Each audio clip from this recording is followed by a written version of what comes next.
안녕하세요. 저는 신한대학교 치기공학과 2학년 조성국입니다.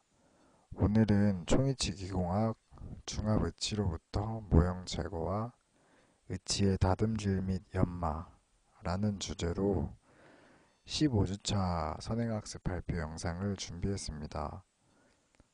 어제 저는 그 수업을 마치고 레진 어제 수업에서 제 금일반 친구들은 레진 전입 및 온성까지 마무리를 했는데요.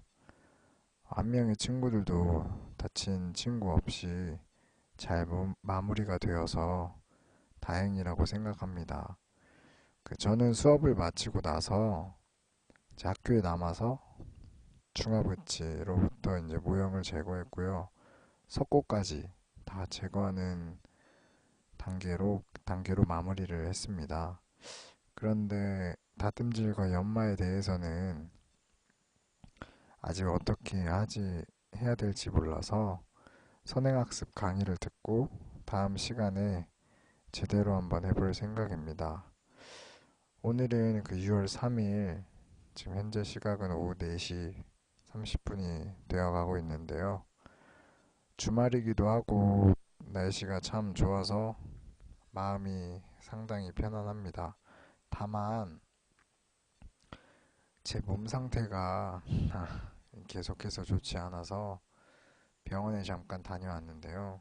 의사 선생님께서 하시는 말씀이 몸을 좀 혹사시키지 말고 좀 편안히 쉬지 않으면 계속해서 좀 회복을 못할 것 같다라고 하셔가지고 정말이지 쉬어야 하는데 마음이 자꾸 이렇게 쉬라고 좀 허락을 하지 않아서 참 힘들게 살고 있습니다.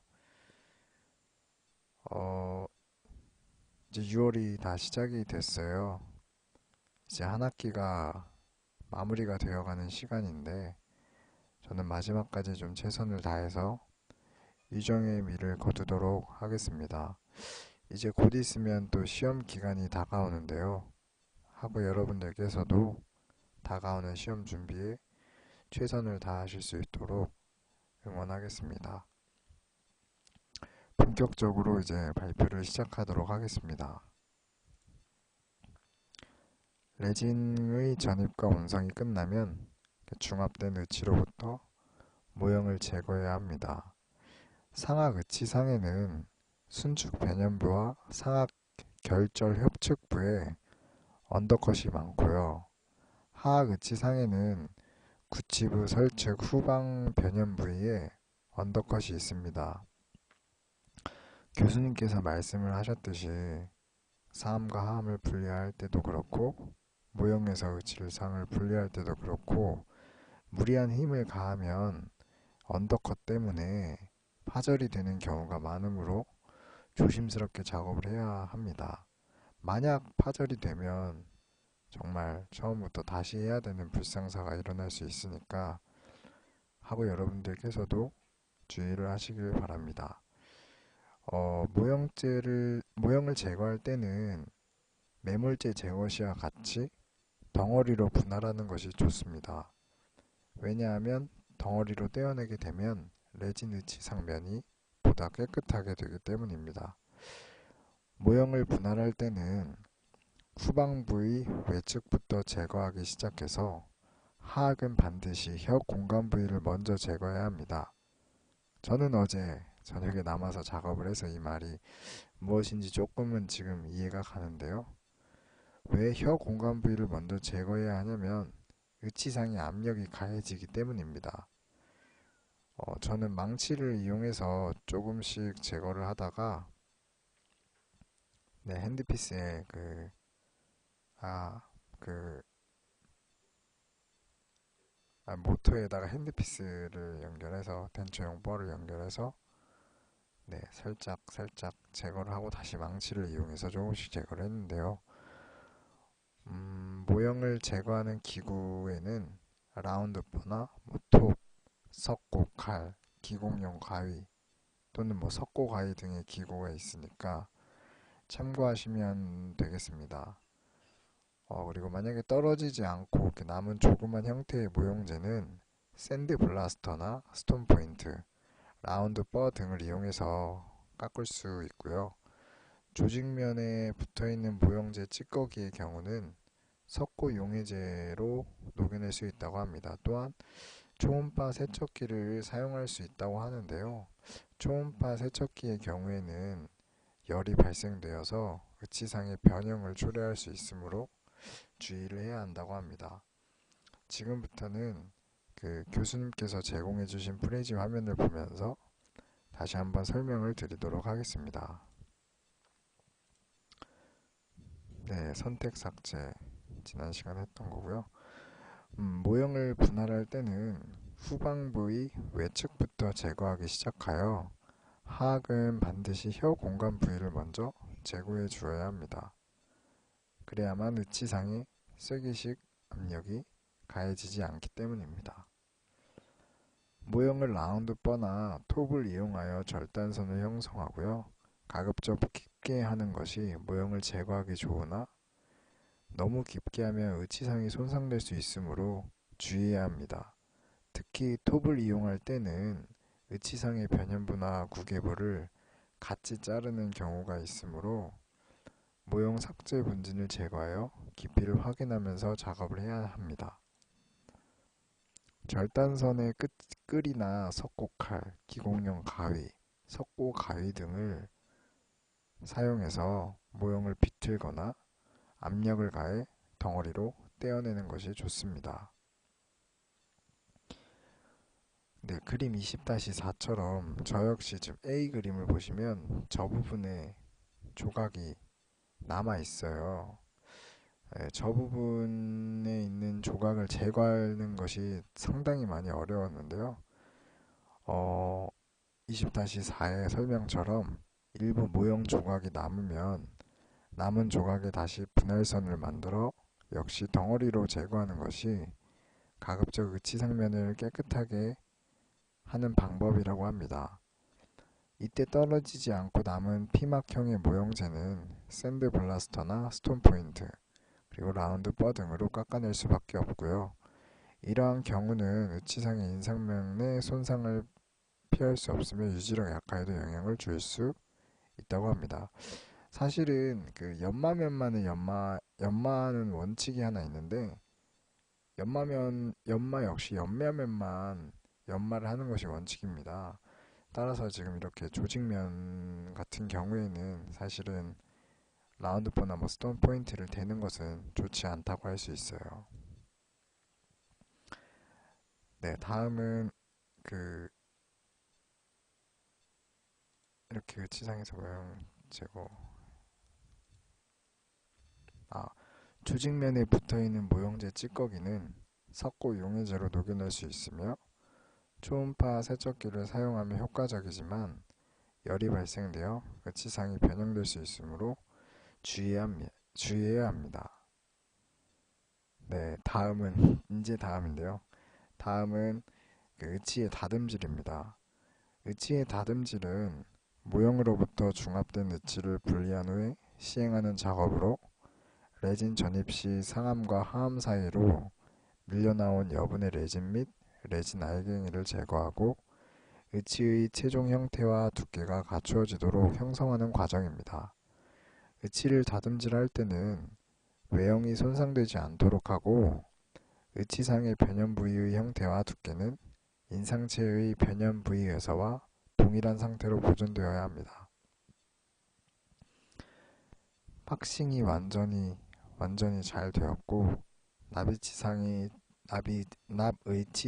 치은 형성과 매몰 과정이 정상적으로 이루어졌다면 다듬질이 용이하고 시간도 단축됩니다.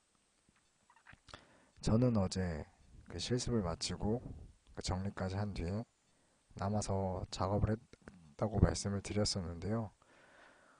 첫 실습이어서 그런지 다듬질이 용이하지 않았고 상당히 많은 시간이 걸렸었습니다. 퇴근하시는 교수님께서 잠깐 보시고 다음 시간에 이게 연마하는 법을 알려주실 테니까 석고가 붙은 부위만 제거를 하고 귀가하라고 하셔서 그 부분까지만 마무리를 하고 귀가했습니다. 아마 오늘 선행학습을 내주실 것을 생각하시고 그랬던 것 교수님께서 그런 말씀을 해주신 것 같아요. 오늘 선행학습을 할 내용을 숙지하고 다음 주 교수님 강의를 들으면 더욱더 이해가 잘 될 것이기 때문에 혼자서 먼저 하지 말고 그런 취지에서 말씀을 해주셨던 것 같습니다. 다음은 의치의 다듬질 기구 사용법에 대해서 말씀을 드리겠습니다. 네, 의치상 다듬질 사진이고요. 네, 의치를 다듬질할 때는 삭제량에 따라 기구의 선택을 적절하게 하여야 합니다. 일반적으로 레진 의치를 다듬질할 때는 마이크로 모터에 의해 작동되는 핸드피스를 사용합니다. 그림 21-1 이것은 기구를 보여주는 사진인데요. 기공용 레스와 모터 그리고 지금 핸드피스까지 이렇게 보이고요. 다음 사진은 여러 종류의 연마 기구들입니다. 레그 힐부터 러버 포인트, 로빈슨 브러쉬까지 이렇게 다양한 연마 기구들이 보이는데요. 저는 러버 포인트 같은 경우는 가지고 있습니다. 그래서 어제 교수님한테 잠깐 여쭤봤었는데 그 다음 시간에 교수님께 배우고 나서 사용을 하는 걸로 하겠습니다. 네, 의치의 다듬질 과정에 대해 말씀을 드리겠습니다. 다듬질 과정은 여분의 레진을 제거하고 레진의 알갱이를 제거하고 의치상의 후연 부위 및 변연 부위의 형태 및 두께 조정 등의 마무리 공정만으로 쉽게 완성이 되어야 합니다. 레진 의치상에서 치은 형성이 잘못된 부위는 다듬질 기구를 이용하여 수정할 수 있지만 섬세한 수정이 어렵기 때문에 나비치상에서 치은 형성을 정확하게 시행하는 것이 매우 중요합니다. 이 말 역시 교수님께서 치은 형성을 할 때 저에게 분명히 해주셨던 말씀인데요. 이제 와서야 책에서 배운 내용을 포함하여 이제 와서야 이렇게 이해가 됩니다. 확실히 실습을 통해 배우는 것들이 많고 선행학습을 통해 제가 몰랐던 것들을 깨달을 수 있는 것 같습니다. 의치상 변연 부위의 주위를 다듬질하거나 레진 플래시, 즉 여분의 레진을 제거할 때는 덴처벌을 핸드피스에 끼워서 사용을 합니다. 순 협직의 절은 부위와 같이 좁거나 예리한 부위는 작은 스톤 포인트나 피셔 뻘 등으로 삭제를 합니다. 치경부 주위에 부착된 경석부나 과잉의 레진은 라운드 버나 피셔 버 등 예리한 기구로 다듬고요. 부주의로 손상되면 원상태로 회복시키기가 어려우므로 주의를 해서 작업을 해야 합니다. 의치의 치은 형성, 매몰, 왁스 제거 과정이 정확히 이루어져 있으면 이 과정은 수월합니다. 네, 예리한 기구로 치경부 주위를 다듬는 것까지 보여주는 사진이고요. 거친 부위는 샌드페이퍼나 러버 휠, 러버 포인트 등으로 원활하게 합니다. 다음은 의치의 연마입니다. 모든 치과 보철물은 구강 내에서 청결하고 편안하도록 표면이 활택하고 원활해야 합니다. 의치의 연마는 다듬질 과정이 완료된 후에 의치의 형태를 변경시키지 않고 연마 기구와 연마제를 이용하여 표면을 활택하게 하는 과정입니다. 팔리싱 이퀄 리덕션, 연마는 곧 삭제다 이렇게 배웠었는데 기억이 나시는지 모르겠습니다. 연마를 시행하면 의치의 표면에 음식물 잔사가 쉽게 침착되지 않고요. 구강 내에 장착되었을 때도 이물감이 적고 의치의 변색이나 부식을 방지하고 더 나아가 신미성도 높여줍니다. 따라서 정말 중요한 작업이라고 할 수 있습니다. 또한 앞서 말씀드렸던 것처럼 의치의 연마는 연마면만 시행을 하고 조직면은 시행하지 않는 것이 원칙이기 때문에 이 점에 주의하면서 시행해야 합니다. 저는 교수님께서 제공해 주신 프레지 화면을 보면서 연마 기구 및 재료에 대한 사용법에 대해 말씀을 드리겠습니다. 네, 기공용 칼이나 스파츌라로 접촉시켜 부풀린 다음 길게 늘어진 시로를 토치램프나 라이터불로 제거한 후 사용합니다.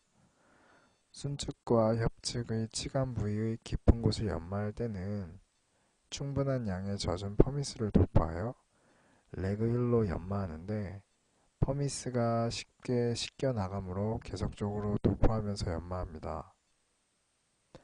퍼미스는 물과 교반하여 잠시만요. 지금 퍼미스라는 것이 나왔는데요. 네. 연마제는 의치의 표면을 활택하게 하기 위해 퍼미스와 같은 거친 재료와 트리폴리, 루즈와 같은 입자가 고운 재료까지 다양한 재료들이 있습니다. 또한 물과 혼합하여 사용하는 연마제와 마른 상태로 사용하는 연마제가 있고 이러한 연마제들은 전용 연마 기구에 묻혀 사용을 합니다. 1학년 재료학 시간에 잠깐 배웠었던 내용인데 기억을 되살려 제가 지금 생각이 나서 간단하게 설명을 드리도록 하겠습니다. 퍼미스는 그러니까 화산재로부터 얻고 많은 양의 규소를 포함하는 물질입니다. 이는 물과 교반하여 의치상의 연마면에 묻혀서 사용을 하는 거고요. 거친 것과 고운 것이 있는데 거친 것부터 먼저 사용을 합니다. 트리폴리는 다공질 암석으로부터 채취한 물질인데요. 건조한 레그 휠이나 브러쉬 휠에 묻혀 사용을 하고요. 루즈는 많이 들어보셨을 겁니다. 루즈는 붉은색을 띠는 산화철 화합물인데 고도의 광택을 내는데 사용합니다. 계속해서 말씀을 드리겠습니다. 네, 전 퍼미스는 물과 교반하여 의치상의 연마문에 묻혀 사용을 하고요. 비교적 넓은 부위인 의치상의 순면과 현면의 변연부는 브러쉬 휠을 사용해서 연마를 합니다. 상악 구개의 깊은 부위와 하악 설측의 좁은 부위는 펠트콘이나 작은 버트 휠로 연마를 한다고 나와 있고요. 파인 퍼미스로서 제거되지 않는 흠집을 제거하기 위해서는 트리폴리를 건조한 레그 휠에 연마하고 다시 광택제인 초크나 징크 옥사이드, 루즈 등을 건조한 레그 휠에 묻혀 최종 연마를 합니다. 그래서 퍼미스나 트리폴리, 루즈 같은 경우를 다시 말씀을 드렸고요. 최종 연마가 끝나면 의치를 세정 용액을 묻힌 솔로 깨끗이 닦아내고 초음파 세척기에서 불순물을 제거한 후에 연마 상태를 검사하면 됩니다. 지금 보시는 B의 사진은 연마 세척을 완료한 총이치의 모습입니다. 네, 완성된 레진상 의치를 건조한 상태로 주면 수축에 의해 변형되기 때문에 제일 취약한 게 건조한 상태에 있는 거예요. 네, 환자 구강내에 장착되기 전에는 반드시 실온수가 든 용기에 넣어두어야 하는데요. 그러니까 구강내가 건조해도 사실 문제가 있는 거고 저희 할머니께서도 보시면 빼놓고 주무실 때 꼭 물에다가 담가 놓고 주무시거든요. 그렇기 때문에 완성된 레진상 의치는 환자 구강내에 장착되기 전에는 반드시 실온수가 든 용기에 넣어둬야 합니다. 진료실로 전달할 때도 마찬가지로 물을 담은 덴처박스에 의치를 넣어서 배달을 해야 합니다. 네, 이렇게 완성된 의치상을 볼 수 있습니다. 연마의 과정을 거치니까 광택도 나면서 너무나 이쁜 종이치가 되었는데요. 저도 하루빨리 이렇게 멋진 종이치를 만들어서 어르신들의 구강 건강에 이바지하는 치과 기공사가 되고 싶습니다. 네, 이렇게 15주차 선행학습을 마무리를 했는데요.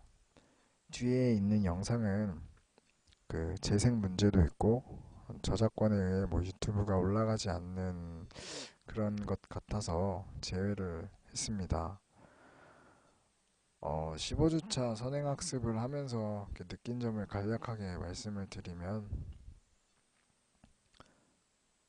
정말 한 학기가 거의 다 마무리가 되어 간다고 느껴서 그런지, 아니면 몸이 지쳐서 그런지 유종의 미를 거둘기 위해서 힘이 들지만 최선을 다해야겠다는 생각이 들었습니다.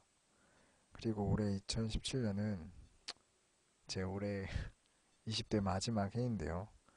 후회 없이 사는 삶을 살고 싶고 또 후회하지 않는 해로 마무리를 하고 싶다는 생각도 들었습니다. 날씨가 많이 덥습니다. 기력이 허해지는 시기라고 하는데, 허해진 사람의 원기를 돕는 맛있는 음식을 어머님께 부탁을 드려야겠습니다. 치위공학과 학우구 여러분, 주말 잘 보내시고요. 다음 주부터 또 활기찬 한 주 보내시길 응원하겠습니다. 지금까지 2016-0880 조성국이었습니다. 감사합니다.